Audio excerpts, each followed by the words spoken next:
جديد حبه والقديم لا تفرط فيه. Patrimonium.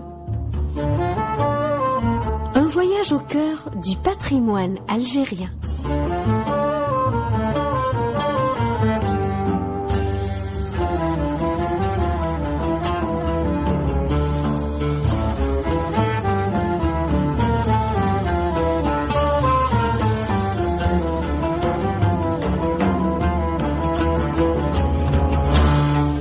Ravie et très heureuse d'être parmi vous aujourd'hui dans votre espace Patrimonium consacré à mettre en exergue le potentiel patrimonial que possède l'Algérie. Aujourd'hui, Patrimonium a choisi une région de l'Est algérien. Et notre choix n'est pas aléatoire. C'est la région des Aurès, avec Betna comme capitale. Son potentiel historique nous a poussé à mettre en exergue ces sites et monuments qui témoignent de son authenticité. Aussi, cette région de l'Algérie a une histoire révolutionnaire très particulière. Des lieux de torture existant dans cette région en sont les témoins. Donc, nous avons avec nous aujourd'hui Azdine Garfi. Azdine Garfi est président de l'association Les Amis d'Imdrassen. Nous avons avec nous aussi Christine Benhassine.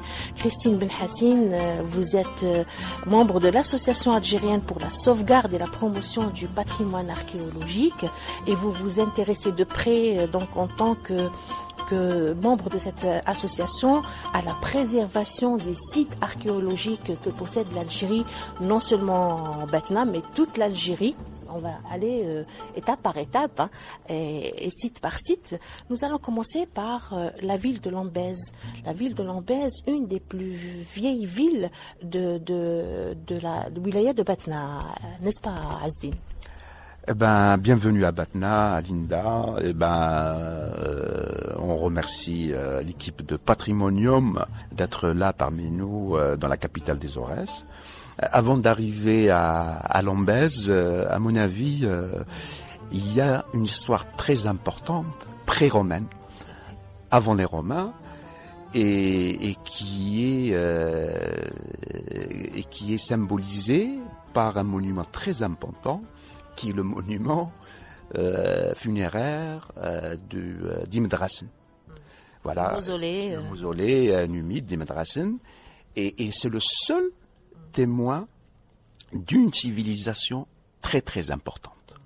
C'est une civilisation où les autochtones, c'est-à-dire les Maghrébins, les Algériens de l'époque, c'est-à-dire savaient maîtriser l'architecture, maîtriser l'astronomie, maîtriser les mathématiques. Rien que ce monument montre que on avait un passé lointain, très riche, très important, et on avait un pays qui était ouvert sur le monde parce que on trouve effectivement des influences grecques, c'est-à-dire égyptiennes, anciennes, c'est-à-dire pharaoniques de l'époque, et on est très fiers de ce patrimoine, à mon avis, avant qu'on arrive effectivement à l'époque romaine, et ce monument. Avant justement, Azdine, d'aller à l'époque romaine, vous avez évoqué donc le mausolée d'Imdrassen. On va dire il y a un rapprochement dans la construction de ce mausolée. On remarque que le mausolée d'Imdrassen ressemble presque à celui du mausolée royal de Mauritanie, de Tipaza. Oui. Est-ce qu'il y a un rapprochement historique entre les deux mausolées? Oui. Ou les deux personnages? Oui, effectivement, il y a un rapprochement historique. C'est celui de Tipaza qui ressemble à d'Imdrassen parce qu'il est plus ancien de 4 siècles. Voilà. Et là, le mausolée, parce que c'est un rite funéraire très ancien qui est et qu'on trouve plein en Algérie partout et surtout dans les Aurès, c'est les monuments funéraires en forme de basina. Et on peut trouver effectivement de dolmen, mais le madrassen est une évolution de de ces monuments anciens qui en ont fait pour un des rois. Ça doit être d'après les archéologues. Il est à 2 générations de Massinissa. Ça doit être l'arrière-grand-père de Massinissa.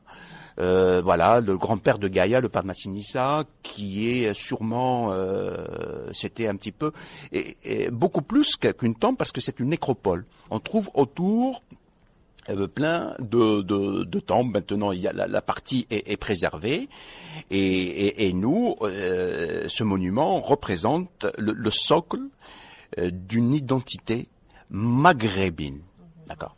Moi, à mon avis, ça peut être le départ d'une identité très ancienne, amazigh, très ancienne. Voilà. Et maintenant, à partir de là, on va revenir sur les autres sites. Voilà. Un par un. Donc, on se dirige vers Lambèse. Lambèse aussi, qui est considérée comme une des anciennes villes antiques des Aurès ou de la région de Batna. Oui, Lambèse c'est la première, mais l'origine de Lambèse, c'était une caserne, c'était un fort militaire. Voilà, qui après effectivement est devenu une ville. Mais il faut revenir. Pourquoi toutes ces villes importantes, Jmila, Lambèse, Timgad, sont au pied des Aurès? Parce que la résistance, elle est au pied des Aurès, c'est-à-dire la plus grande résistance, que ce soit de Jugurtha, après, de Takfarinas, et bien d'autres. Voilà, la Kaïna bien après, mais venait de ces monts-là, et aussi les plus grandes casernes, c'est-à-dire avant qu'ils soient une ville, étaient au pied des Aurès. Et puis même après, dans l'époque byzantine aussi, parce que les Byzantins sont revenus pour reconquérir les sites. Eux, c'était un pays chrétien, reconquérir ce qu'ils ont laissé les Romains. Et eux, ils ont fait la même stratégie, parce qu'effectivement, très peu d'Algériens connaissent les sites byzantins. Parce qu'effectivement, on trouve Timgad, mais juste à 1,5 km, il y a des sites byzantins. Et un peu partout, au Beldesma aussi, il y a des sites byzantins. Et voilà, c'est-à-dire, c'est toute l'histoire d'Algérie qui une grande partie s'est écrite dans les Aurès, à travers, bien sûr, la résistance des Algériens qui ont fait que des grandes villes se sont constituées, mais à l'origine, c'était des casernes. Il y a aussi, vous l'avez si bien dit, donc Azdine, qu'il y a aussi, et qui témoigne aussi du passage des Romains, oui, en tant qu'envahisseurs, on va dire comme ça, parce qu'ils ont envahi, ils sont pas venus nous dire bonjour, oui, oui. Ils étaient là en tant que colonisateurs. Oui. Et puis, nous avons aussi la grande cité de Timgad, oui, la grande cité qui témoigne un peu du génie de l'architecture, oui, de l'époque. Oui. Mais effectivement, la colonisation, effectivement, elle était ce qu'elle, c'est nos ancêtres qui ont subi cette colonisation. Mais il faut s'approprier ce patrimoine. Ce patrimoine nous appartient, d'accord. Parce que même si ceux qui ont qui ont profité de ces cités, mais qui a construit ça? C'est nos ancêtres. Alors ça, c'est un patrimoine algérien. D'accord? Il faut pas rejeter ce patrimoine, il faut le préserver, il faut le sauvegarder, et ça fait partie de notre identité. Ça, c'est d'une part. Deuxièmement, effectivement, il y a les villes, c'est la deuxième Timgad, c'est considéré comme le deuxième site le mieux préservé. Le mieux préservé et le plus important après Pompée. Oui, du bassin méditerranéen. Oui, c'est la deuxième ville la mieux conservée. Et puis, je vais pas. Une grande partie des Algériens connaissent cette ville magnifique. C'est-à-dire, on voit jusqu'à maintenant ses bibliothèques, ses thermes, son amphithéâtre, c'est extraordinaire, son marché, même ses toilettes publiques. Voilà que il y avait quand même une vie et puis une aristocratie romaine, peut-être romaine, numido-romaine, parce qu'il y a effectivement une partie des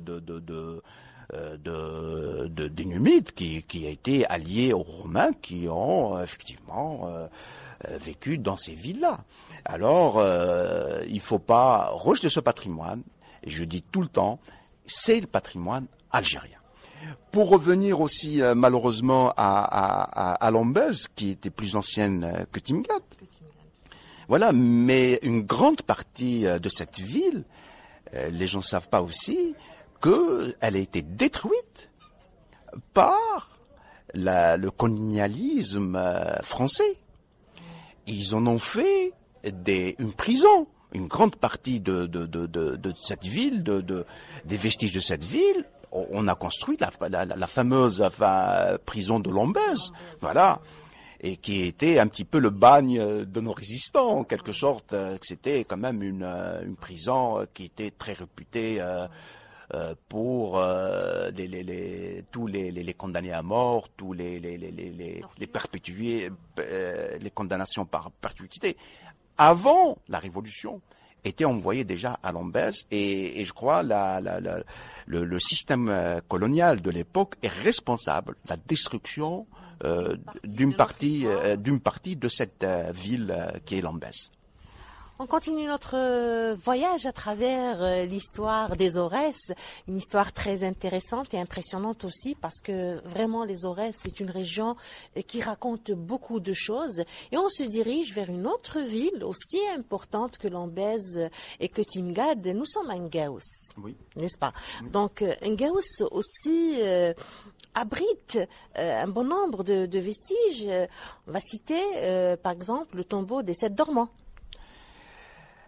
Alors, regardez, on continue sur le romain parce que effectivement les Romains ont encerclé les Aurès, d'accord? On va trouver une ville de vétérans qui est Zana, qui est aussi préservée, mais partout dans les Aurès, c'est-à-dire le Marouana était une ville romaine, Seriana était une ville romaine, Marcona aussi qui n'est pas très loin. Alors Aris aussi, on trouve des vestiges romains et les Aurès. Alors chaque mètre carré, un petit peu dans l'Aurès, témoigne d'un passage effectivement, est témoin d'un passage, que ce soit romain ou byzantin ou arabe ou ailleurs, c'est-à-dire, chaque mètre carré est témoin d'une partie de notre histoire en quelque sorte. Voilà, chaque pierre, pour dire, raconte une partie de notre histoire. Voilà. Maintenant, cette légende, moi je dirais, des 7 dormants, parce qu'on la trouve aussi bien chez les chrétiens, chez dans le judaïsme ou chez les musulmans aussi. Il y a à Ngaous, il y a aussi dans une région qui est à Fontob, dans la plus ancienne cité numide, qui est Ishoukan, qui est très très peu connue. C'est une ville, c'est l'une des plus anciennes villes numides, qui est sur la montagne qui domine Timgad. Et là, dans les Aurès, cette ville d'Ishoukan, là, elle est beaucoup plus connue jusqu'à aujourd'hui par Ziyara des 7 dormants et le cérémonial existe jusqu'à aujourd'hui. Les gens vont visiter ces grottes, ces fameuses grottes des 7 dormants. Elle est beaucoup plus connue que ceux de Ngaous. Mais c'est le même rite qu'on peut trouver ici, ailleurs, et même j'ai lu, même au nord de l'Algérie, même au sud de l'Algérie, qu'il y a cette, comment on appelle ça, ce rite en quelque sorte, c'est ça, Christine? On retrouve ça même en Europe, les 7 dormants, je crois en Bretagne, on parle des 7 dormants aussi. Voilà, pour dire qu'effectivement, là, Les Normands sont partout. Voilà, mais là, c'est vraiment du patrimoine immatériel. Voilà, c'est de l'immatériel. Des légendes. C'est des légendes. Tant mieux. Il faut les promouvoir. Il faut en parler. Il faut participer. Et comme il y a aussi les fêtes du printemps, les fêtes de l'automne, de Ashura, et aussi d'accord, chacun célèbre ses fêtes à sa manière, en quelque sorte. Mais je vais continuer un petit peu dans les Aurès, parce qu'effectivement, on a parlé de l'époque romaine, et il faut qu'on avance un peu pour parler. Effectivement, il y a eu les Vandales qui ont tout détruit en quelque sorte, mais ils n'ont rien laissé à part une petite partie dans la région d'Annaba, quelques vestiges au niveau d'Annaba, mais il y a les Byzantins qui sont revenus reconquérir voilà la terre chrétienne, comme ils l'ont dit. Et après aussi, les Français l'ont fait, tu vois, pour eux c'est une terre chrétienne, l'ont fait 5 siècles ou 9 siècles après, voilà, pour reconquérir aussi la terre chrétienne. C'est-à-dire que on trouve aussi des vestiges de sites byzantins, et après les Byzantins, il y a effectivement les musulmans qui sont venus aussi en conquérant d'une partie de l'Algérie, et là on trouve aussi des vestiges très très importants, dans celui du refuge de la Kahina, la fameuse reine qui a combattu, qui a défendu son pays. On trouve aussi le grenier de la Kahina. C'est magnifique. J'invite à Jmina, dans la région de Jmina, et j'ai entendu parler. Je suis très très content qu'ils ont identifié, quelques archéologues ont identifié Bir Kahina, qui est à Bir al-Atr, dans la région pas très loin de Bessa. Et depuis une année, il y a des jeunes qui vont visiter. C'est très très important que les gens retiennent. Il paraît que c'est la tête de la Kahina qui a été jetée, enfin le corps de la Kahina qui a été jeté dans ce puits. Voilà. Voilà. Et là, pour revenir aussi que les Aurès d'une manière générale contiennent la plus ancienne mosquée d'Algérie, qui est la mosquée de Sidi Ourba. Oui. Voilà. Malheureusement, dans cette mosquée, effectivement, on fait tout un texte extraordinaire sur le parcours de Sidi Ourba, et puis on dit juste un petit mot sur celui qui l'a tué en quelque sorte, qui était Koseila. Qui c'était Koseila. Et Koseila, qui était un chef, un guerrier, un prince berbère, qui a aussi défendu son pays en quelque sorte. Et malheureusement, jusqu'à aujourd'hui, on n'arrive pas à réhabiliter des personnages comme Koseila. Alors dans sa région, on n'a même pas un monument, on n'a même pas une rue qui prend son nom, qui porte le nom. On l'enseigne même pas dans les manuels, on n'en parle même pas dans l'histoire de l'Algérie officielle. Nous ne pouvons pas quitter la région des Aurès sans pouvoir mettre en exergue la beauté de cette très belle région au grand potentiel patrimonial et historique. Et nous allons nous diriger, Azdine, si vous le voulez bien sûr, pour un peu décrire la beauté des balcons du Roufi de la région de Batna, car les balcons du Roufi sont partagés entre Batna et Biskra. Alors les gens, les balcons, effectivement, c'est un lieu, c'est-à-dire c'est magnifique aussi. Mais c'est Oued l'Abyad Ghazra Mellel, d'accord, qui prend la source au mont du Shelia, d'accord, et qui traverse sur 80 kilomètres, d'accord, plein de villages, c'est-à-dire Dinurisen et tous les villages jusqu'à Mchounesh, voilà, sur 80 kilomètres, effectivement. Et ce web, voilà, a creusé avec le temps, etc. Voilà, et ça a donné depuis des milliers d'années, et ça a donné les fameux canyons qu'on connaît maintenant de Roufi et de Mchounesh. La nature est le meilleur artiste, hein. Voilà, le meilleur artiste. Mais maintenant, sur le plan, effectivement, en plus de la beauté du site, qui sont magnifiques, les gens font très peu attention aux sites archéologiques existants. Je dirais même pas, ils sont pas au stade de l'archéologie, aux sites anciens, des villages anciens. Et là, moi je trouve, 60 ans après l'indépendance, ces sites sont à l'abandon. On a un patrimoine extraordinaire. Il est unique. Alors juste, je cite qu'il y a eu, au mois de juillet passé, on a fait un atelier international sur le bâti ancien de Lorès, en partenariat avec des universités, 2 universités italiennes et 2 espagnoles, avec l'université de Batna et Biskra. Et là, les gens, tu vois,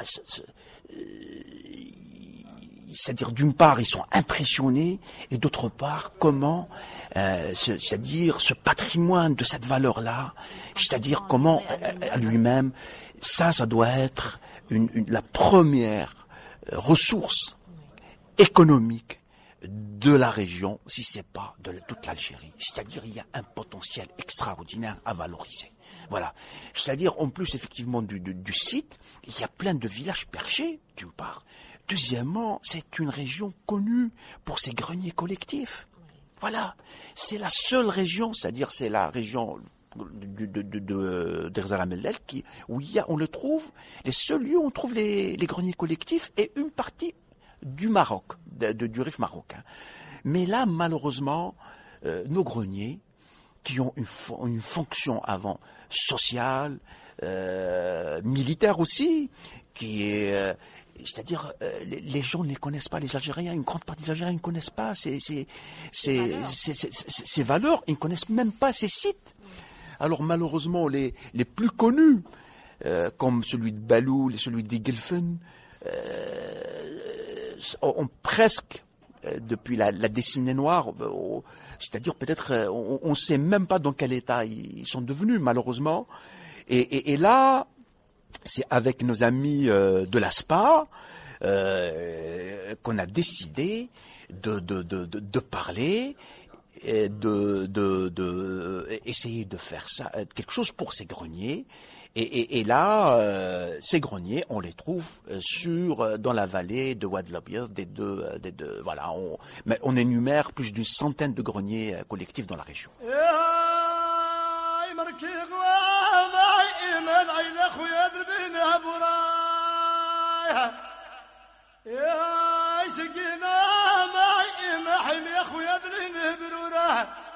صبر يا ماي ما تلون وما يعين مريا يا ماي ما تنين وقرا عقب عد الحال يا ماي ناني وين بريد عمر يا ماي ما يعيد عمريا قينا يا ماي ما نورين يقينين يضرب يا ما يصابني يا سوالي داما ما يخيني ويا يخيه ويا يروح هذا ما يظلمين ارواحها ولو مرضنا نصير ما ينادي من يشرح حم ما يخيني ويا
peut pas quitter aussi les Aurès sont au potentiel aussi botanique très important, hein, aux richesses botaniques très importantes. Et nous avons le fameux parc de Belezma qui en témoigne. Oui. Alors la spécificité de l'Aurès, c'est que en 30 kilomètres, on peut passer d'une cédraie à une palmeraie. C'est extraordinaire, un contraste extraordinaire. On peut être à 1850 mètres à Chélia et traverser en une demi-heure. On peut voir les palmiers, c'est-à-dire au niveau de Tarit ou de Mchounesh. C'est-à-dire, c'est extraordinaire. Alors, on a une nature, on a un contraste extraordinaire. Maintenant, le Belezma qui est un parc, c'est l'un des plus importants parcs, c'est un des plus importants parcs d'Algérie, qui est autour de, je crois, de 80 000 hectares, le Belezma. Et il a une cédraie, une des plus grandes cédraies d'Afrique du Nord. C'est la cédraie du mont Tougert, tu vois. C'est Chlala maintenant, il est connu par Chlala. Et il y a un patrimoine phonétique très très important. On a parlé dernièrement, ça fait une semaine, des lianes rayées qui est revenue. Il y a beaucoup de la mangouste. Alors, il y a un nombre des espèces qu'on croyait disparues sont revenues parce que il y a un travail très très sérieux qui est fait par la direction des forêts et par la direction du parc, qui sont nos partenaires sur certains projets dans la région, et là, c'est eux qui ont sauvegardé une grande partie de la faune et de la flore de ce parc. Azdine, nous avons évoqué ensemble, on va dire, le passé très lointain, historique de la région des Aurès, mais nous avons un passé qui n'est pas très très loin et qui nous a marqués en tant qu'Algériens, d'une manière générale. Et puisque nous sommes au niveau des Aurès, et qui dit les Aurès parle du déclenchement de la révolution algérienne, de la guerre de libération nationale, qui, grâce à elle, nous sommes aujourd'hui dans une Algérie indépendante. Et donc, la région des Aurès, Azdine, abrite justement des monuments témoins de ce qu'a subi le peuple algérien à l'époque de la colonisation. Oui, effectivement, les Aurès ont contribué grandement et ont versé un grand tribut pour l'indépendance de notre pays. Et j'invite les Algériens à faire un circuit, que je peux citer 4, 5, 6 lieux comme ça, pour remémoriser un petit peu cette glorieuse histoire de l'Algérie. Alors, j'ai un coup de cœur pour un site vraiment particulier, qui n'est pas très connu, c'est Deshret Ouled Moussa. Voilà. Et on a la chance que le ministère de Moudjahidine a réalisé un petit musée. Et là, c'est les maisons des Ben Chaïba, d'une grande famille Ben Chaïba de la région. C'est là où il y a eu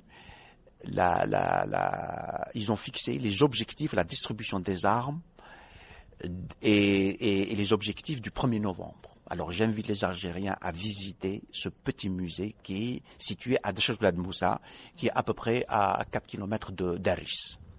Voilà, ça c'est le premier lieu.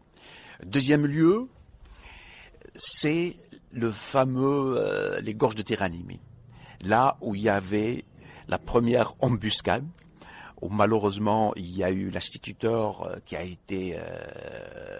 n'était pas visé, mais qui a été tué. Mais c'était le Gaïd Sador qui voulait tirer son arme, qui a été assassiné. Mais là, on déplore le premier civil, malheureusement, qui a été tué. Et là, les gorges du Tiranimine, et là, il y a une stèle voilà, qui raconte un peu les faits de cette histoire. Voilà. J'invite aussi les Algériens aussi à traverser, c'est-à-dire là il y a plein de sites et malheureusement aussi de lieux de torture et même de charniers qui sont répertoriés. Et le lieu de torture le plus connu, il y avait 2 fermes.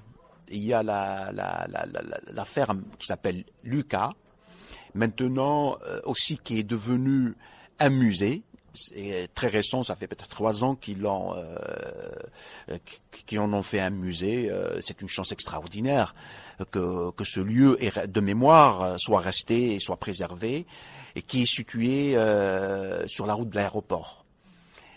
Voilà, et là, ils ont gardé presque les lieux intacts. Et là, on aura une idée de ce qu'ils ont subi, les shuhada et les moujahidines qui ont été torturés dans ces lieux. Il y a aussi la ferme Lika, qui existe, la ferme riche, qui est à la sortie de Batna, et qui est tout le temps, j'espère qu'il va être préservé comme lieu, tu vois, de mémoire, et peut-être pourquoi pas faire aussi un musée ou autre. Voilà. Et puis il y a d'autres lieux qu'on peut retrouver facilement dans chaque village. Les plus connus, les gens ont en mémoire les lieux où il y a eu effectivement des exécutions sommaires, où ils ont trouvé des charniers. Azdine, vous êtes président de l'association Les Amis d'Imad Rassan. Donc, vous êtes, en tant que citoyen de la région, associé vos efforts, en tant que citoyen uniquement, pour justement préserver et mettre en exergue tout ce potentiel patrimonial qui raconte un peu notre histoire en tant qu'Algériens. Concrètement, Azdine, que fait-on, vous, en tant que citoyen et en tant que président d'association Les Amis d'Imad Rassan, pour préserver et mettre en exergue tout ce potentiel dont nous venons de parler, Azdine? Oui, je vous remercie pour cette question, parce que l'Algérie, depuis son indépendance, a hérité d'un patrimoine colonial aussi, qui n'est pas négligé aussi. Pas négligé aussi, qui est très important. Et aussi d'une université et d'une formation qui héritait, bien sûr, sur un modèle qui existait à l'époque. Et la priorité du colonialisme, du système colonial de l'époque, c'était la préservation du patrimoine judéo-chrétien. Ce que les gens ne savent pas, c'est que même après l'indépendance, les formations ont été continuées comme ça. Et on se retrouve effectivement, après 50, 60 ans, que tous les sites classés sont des sites, une grande partie de sites chrétiens, enfin, pardon, pas chrétiens, un peu dans le sens, des sites romains, et aussi des grands sites musulmans aussi, c'est-à-dire le Qala ibn Hamad qui est classé, Ghardaya, tous les sites ont été classés. Mais malheureusement, tout ce qui est Amazigh, Numite, rien n'a été fait. Je trouve déplorable que jusqu'à aujourd'hui, les funéraires numides n'ont pas été classés jusqu'à aujourd'hui, après 60 ans d'indépendance. Je trouve aussi que le patrimoine ancien des Algériens qui date de 2 siècles, 3, 4 siècles, on n'a rien fait pour préserver. C'est-à-dire que cette partie, l'association, tu vois, s'est fixé des objectifs pour valoriser le patrimoine, disons, en quelque sorte, c'est-à-dire anciens amazirs ou anciens qui datent de 3-4 siècles d'Algériens. Voilà. Azdine, comment est-ce qu'en organisant par exemple des sorties sur le terrain, est-ce qu'en initiant par exemple les élèves de lycée ou de CEM à connaître, si vous voulez, ou à les rapprocher de ces sites afin de connaître leur histoire, par exemple, Par exemple, c'est mobiliser Par exemple, pour la valorisation et la préservation du tombeau de Madrassen, on a créé un événement sportif qui est le marathon international des Madrassen, qui est à sa 8e édition. Et on se retrouve chaque année entre 2000 et 3000 personnes autour du Madrassen. D'accord. Et ces actions-là, on a pu, c'est-à-dire, bien sûr, avec des institutions, avec le ministère de la Culture, avec les institutions locales, à inscrire le monument du Madrassen dans un projet, parmi les projets pilotes, dans le cadre de la coopération l'Algérie avec l'Union européenne. Et là, tu vois, les choses ont été faites. Voilà, il y a maintenant, le projet a commencé en 2013. Maintenant, l'étude est presque finalisée. J'espère que nos amis du ministère de la Culture accélèrent et valident l'étude, parce que il y a un deuxième accord qui vient être fait entre l'Algérie et l'Union européenne, où il y a une rallonge de 5,5 millions d'euros pour le renforcement de la structure de Madrassen, voilà, et aussi une partie et aussi pour la Casbah. Alors, voilà, je crois que nos actions ont porté, c'est-à-dire à long terme. Ça, c'est d'une part. Maintenant, sur l'ancien bâti de l'Aurès, là, effectivement, on a des projets dans la vallée d'Ouad l'Abyad. On a des projets. Alors, on a un projet d'un centre d'interprétation culturelle.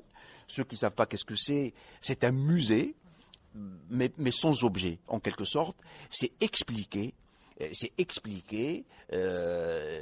c'est quoi cette région sur le plan géologique, comment le canyon s'est formé en quelque sorte, comment les constructions, c'est-à-dire sur l'architecture, les greniers, comment ça a été fait, pour quelles raisons, etc. Pour que les gens qui vont venir à Roufi ne vont pas voir que le paysage, vont comprendre et vont savoir qu'il y a un savoir-faire, qu'il y a une civilisation qui s'est adaptée à cette région. Azdine, vous n'êtes pas le seul dans ce combat. Je pense que d'autres mains sont venues vous prêter main forte à votre combat. Donc, puisque nous avons avec nous aujourd'hui présente Christine Benhassine. Christine, vous êtes membre de l'association algérienne pour la sauvegarde et la promotion du patrimoine archéologique algérien. Et donc, vous êtes venue prêter main forte à Azdine, qui est président de l'association Les Amis des Madrassen, justement pour préserver l'aspect archéologique donc de la région du Roufi. Eh bien, écoutez, c'est une petite histoire. Parce que nous sommes bien sûr, nous avons pour mission la sauvegarde du patrimoine, mais jusqu'à présent, on était surtout focalisé sur l'édition d'une revue, de notre revue archéologique, ce qui n'est pas une mince affaire. Mais un jour, sur les réseaux sociaux, je me trouve en face d'une photo prise par des amis de Biskra qui montrait Baloul et Igelfen. J'étais époustouflée. Ce sont des monuments, des citadelles. Et tout de suite, j'ai vu mes amis de l'ASPA, et on a dit, il faut en savoir plus sur ces greniers. Donc on a fait une petite recherche pour s'apercevoir, comme l'a dit Azdine, qu'il y avait de nombreux greniers dans la vallée qui ne sont peut-être pas aussi importants, mais qui ont leur place dans la structure sociale des Chaouis. Voilà. Baloul fait 12 à 16 étages. C'est un monument. Il a été classé, mais il est, comme a dit Azdine, un peu, pour l'instant, un peu délaissé. Igelfen aussi, qui est difficilement accessible. Et on s'est dit, ces greniers, c'est intéressant. C'est intéressant parce que c'est aussi le symbole de toute une organisation sociale de l'époque où les gens, dans la vallée de l'Abyad, étaient des semi-nomades. Donc les communautés avaient leur village, et ces villages, il faudrait en parler plus parce que ce sont des villages qui se confondent avec le rocher. Même couleur, et ça a une fonction bien définie. Il faut laisser la terre le plus libre possible pour les cultures. Donc, les communautés cultivaient auprès de leur village, et puis ils avaient d'autres terres au pied des Aurès, à la jonction avec le Sahara, là où les oueds déversent des alluvions, et là ils cultivaient le blé. Donc il y avait un mouvement pour les semailles et pour les récoltes entre le sommet de la montagne et les piémonts. Et donc, pendant ces laps de temps, il fallait que les biens soient protégés. D'où la nécessité des greniers. Greniers collectifs, pourquoi collectifs? Parce que toute la communauté s'y mettait pour les construire, pour les entretenir quand il y avait besoin d'un gros entretien. Mais à l'intérieur, chaque famille avait sa pièce. Je dirais une pièce, parce que tel qu'on l'a vu dans le grenier qu'on veut réhabiliter, chaque famille avait de 4 à 5 mètres carrés pour mettre ses céréales, pour mettre ses dattes, etc. Voilà, donc ces greniers avaient une fonction sociale très bien définie. Ils avaient un gardien, et c'était la Djema qui nommait les gardiens. Et, chose très importante, c'est que le gardien changeait tous les 2-3 ans pour que chaque fraction de la communauté puisse participer à ce travail. Donc on voit les valeurs qui remontent de toute cette organisation, l'économie, le souci d'économie, la solidarité, l'équité et le travail, parce que ces gens travaillaient beaucoup. Voilà. Donc on a dit, c'est une nécessité absolue, quand on s'est aperçu que les greniers étaient à l'état d'abandon, on s'est dit, pourquoi ils sont en état d'abandon? Parce que le mode de vie a changé. Il y a eu surtout des phénomènes d'exode rural. Maintenant, dans la commune où nous allons réhabiliter le grenier, à l'époque, il y avait 364 familles qui participaient à ce grenier collectif. Maintenant, il n'existe plus qu'une 50aine de familles. Tout le monde est parti, Batna, Biskra, Alger. Vous voyez, il y a eu des changements dans les modes de vie qui expliquent cet abandon. C'est donc pour rendre hommage à ces communautés et aux valeurs qui étaient les siennes que l'ASPA a souhaité réhabiliter un grenier collectif. Pour concrétiser cette intention, nous avons fait la jonction avec l'association des Amis du Madrassen, présidée par Azdine, qui est auprès de nous. Cette association est très bien implantée dans la région et notre idée a été accueillie favorablement. Ils vous ont accepté directement quand vous avez phare de ce que vous avez l'intention de faire au niveau du Roufi. Ils ont salué l'intention. On a été acceptés les bras ouverts et on va pouvoir vraiment travailler avec eux qui sont très opérationnels. D'accord. Voilà. Les Amis du Madrassen d'ailleurs comptent réaliser aussi un musée interactif. C'est ici à Rassira face à Roufi pour permettre aux touristes attirés par le site qui est magnifique, d'améliorer leur connaissance aussi de la région. En partenariat avec eux, nous avons donc choisi le grenier qui est à côté de l'emplacement où va se trouver le musée. Et vous en êtes où justement, Christine, par rapport à ces projets-là? Par rapport à ce projet, bien écoutez, on l'a un petit peu étendu parce qu'on a trouvé aussi un ancien marché. Donc on va avoir tout un pôle culturel entre le musée, le grenier, le marché. Et notre projet est actuellement en phase de maturation, mais avec des aspects assez positifs, puisque la population locale est intéressée et que nous avons pu mobiliser des architectes, dont M. Dali, qui est un spécialiste du patrimoine à Biskra, qui va nous assister. Des week-ends de volontariat vont être organisés incessamment pour des travaux préliminaires et d'ici fin mars, nous comptons démarrer l'étude de restauration proprement dite. Là, ça sera le démarrage réel quand on aura terminé l'étude de restauration pour ce qui est du grenier, qui fait quand même 1500 mètres carrés. C'est pas rien. Hein. Oui, c'est pas une petite affaire. On vous souhaite bon courage, de toute façon, dans toutes vos actions. Je sais que vous êtes là, Christine, à lutter justement pour une meilleure préservation de tous ces sites archéologiques magnifiques. Oui, bien sûr, bien sûr. Et puis nous éditons notre revue Icosim qui nous tient à cœur. Et donc, personnellement, Azdine et Christine, moi, personnellement, je vous souhaite beaucoup de courage pour le travail que vous faites en tant qu'association, en tant qu'organisation, donc pour la sauvegarde du patrimoine archéologique et sites historiques. Je vous souhaite beaucoup de courage dans votre travail et de sensibilisation, on va dire comme ça, du citoyen à mieux prendre en charge son histoire et son identité. Merci. Je dis un petit rajout de ce qu'a dit Christine. Effectivement, il y a le grenier collectif dans Aroufi, à Taourirt, et là, il y a aussi l'ancien marché. Il y a l'huilerie aussi.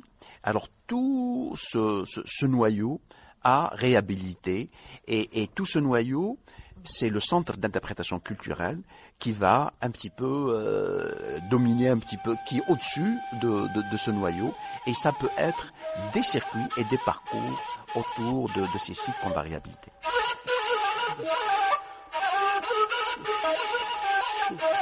À chaque belle histoire, une fin. Et nous sommes arrivés à la fin de ce spécial Betna. Merci de l'avoir suivi en ma compagnie et de nous rester fidèles. Merci à mes invités aujourd'hui, Azdine Gerfi, président de l'association Les Amis di Madrassen, et Christine Benhassine, membre de l'association algérienne pour la sauvegarde et la promotion du patrimoine archéologique. Grand merci à notre ami Amin Fedala à la réalisation. Restons en contact via le net Patrimonium pour vos propositions et critiques, et sur le site de la radio www.radioalgérie.dz/chaîne3 ou bien sur Twitter #Patrimonium. Quant à moi, je vous retrouve samedi prochain, même heure, même station. À très bientôt. Salam.